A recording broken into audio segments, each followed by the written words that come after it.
Inflating a tire using NOCO AIR15 can be done in 3 simple steps. First, with the vehicle running, plug air into a 12-volt accessory port. Air requires the 12-volt port to include a 15-amp fuse or higher. Next, connect the air hose.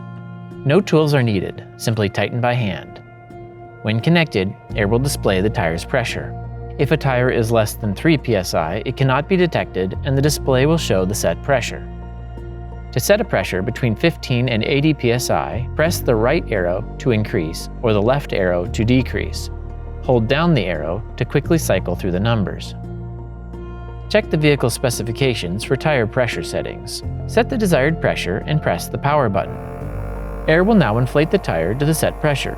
It is normal for air to turn off and on momentarily as it approaches the target pressure.